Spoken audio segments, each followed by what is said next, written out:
قرآن مجید میں اللہ رب العزت نے کچھ ذمہ داریاں بیان کی ہیں، منصب کے حوالے سے بات کی ہے، وَيُزَكِّيهِمْ وَيُعَلِّمُهُمُ الْكِتَابَ وَالْحِكْمَةَ کہ یہ نبی آپ کی باطن کی صفائی کرتا ہے اور علم سکھاتا ہے اور حکمت سکھاتا ہے۔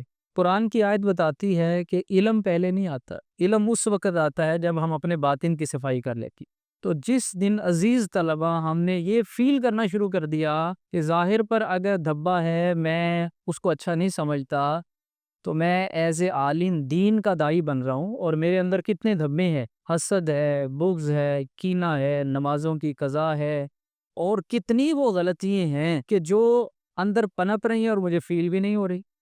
یہی وہ چیزیں ہیں جو ہمارے آگے بڑھنے میں رکاوٹ ہیں۔ تو قرآن مجید کی آیت بتاتی ہے کہ علم ظاہر کے ساتھ علم باطن کتنا ضروری ہے۔ اس کی مثال میں ایسے سمجھاؤں گا کہ ہم نے 4 منزلہ بلڈنگ بنا لی، بلڈنگ تو ہم نے ڈیکوریٹ کیا، بہت پیسہ انویسٹ کیا، لیکن جو اس کی بیس تھی وہ کمزور رہی۔ علم ظاہر کے ساتھ ساتھ علم باطن کی طرف بھی توجہ کریں، اور آپ یہ بات ذہن سے نکال دیں کہ قدر کرنے والے نہیں ہیں، قدر کرنے والے بھی ہیں، خطباء کی بھی کمی نہیں ہے۔ مسئلہ یہ ہے کہ میری تقریر میں اثر نہیں رہا۔ حضرت شاہ نقشبند فرماتے ہیں کہ جس کی خاموشی فائدہ نہیں دیتی اس کی تقریر بھی فائدہ نہیں دیتی۔ تو بیٹا تھوڑا سا نا آپ سوچئے گا کہ میری تقریر فائدہ کیوں نہیں دے رہی، میری تقریر کیوں نہیں بک رہی، کیوں نہیں لوگوں کے دل میں میری بات بیٹھ رہی۔ شاہ نقشبند فرماتے ہیں کہ اگر تیری خاموشی سے، تیری صحبت سے کسی کو فائدہ نہیں ہو رہا تو تقریر سے بھی فائدہ نہیں ہوگا۔ تو علم بیٹا وہ ہے جو عمل میں آ جائے، اگر علم عمل میں نہیں آئے گا تو اس کی مثال اس گدھے کی طرح ہے جس پر کتابیں لاد دی گئی ہے۔ اسی لیے عین الفقر میں حضرت سلطان باہو فرماتے ہیں، جب آپ سے پوچھا کہ عالم کون ہے، دانشور کسے کہیں گے، بھی پی ایچ ڈی کر لی، وہ پروفیسر ہے، وہ ڈاکٹر ہے، تو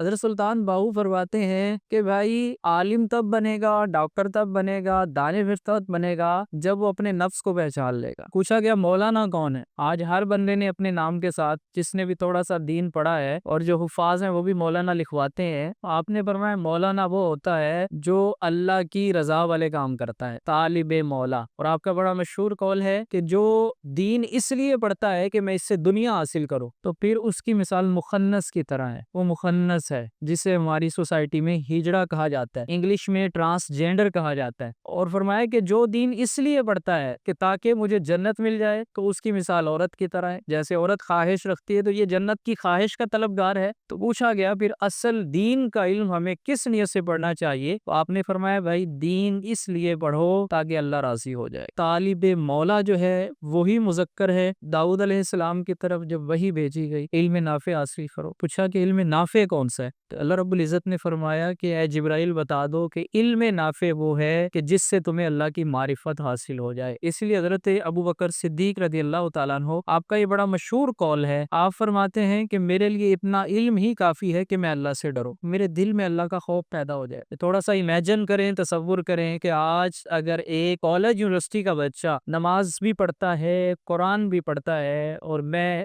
دین کا داعی، دین کے ساتھ وابستہ ہو کر بھی ابھی بھی بے نماز ہوں، ابھی میں خود دین پر عمل نہیں کر رہا، تو لوگوں کو کیسے لاؤں گا؟ ہزاروں لوگ اس وقت جہنم میں گر رہے ہیں۔ حدیث تو کہتی ہے علماء انبیاء کے وارث ہیں، نکالنا کس نے ہے؟ ہم نے نکال۔ اگر ہم خود بے عمل ہیں، اگر ہماری خود کی بنیاد کمزور ہے، تو بھائی ہم لوگوں کیسے بچائیں گے؟ صحیح بخاری میں ہے کہ قیامت والے دن اللہ رب العزت ہر بندے سے 4 سوال کرے گا۔ عالم سے ان 4 میں سے ایک سوال یہ ہوگا وَعَنْ عِلْمِهِ مَاذَا عَمِلَ بِهِ، کہ جو تو نے علم حاصل کیا اس پر تو نے عمل کتنا کیے۔ لوگوں کو تو بتا رہا تھا، تقریریں بھی کر رہا تھا، لیکن خود تیری حالت کیا تھی؟ خود تیری مثال وہ چراغ تلے اندھیرے کی طرح تو نہیں تھی کہ دوسروں کو تو روشن کرتا رہا، لیکن خود تیری زندگی جو تھی عمل سے خالی۔ تو بیٹا جب دل اور زبان کے اندر موافقت نہ ہو، الفاظ جو ہیں پھر وہ دل میں نہیں اترتے، پھر وہ ہوا کے اندر نہ اڑ جاتے ہیں۔ تو کوشش کریں، قرآن نے جو ترتیب بیان کی ہے کہ پہلا سٹیپ ہے اپنی غلطی ہے۔ علامہ اقبال نے بھی یہی کہا کہ اپنے من میں ڈوب کر پا جا سراغ زندگی، تو میرا نہیں بنتا نہ بن اپنا تو۔ اور حضرت شاہ شمس تبریز فرماتے ہیں کہ ہر مسلمان کو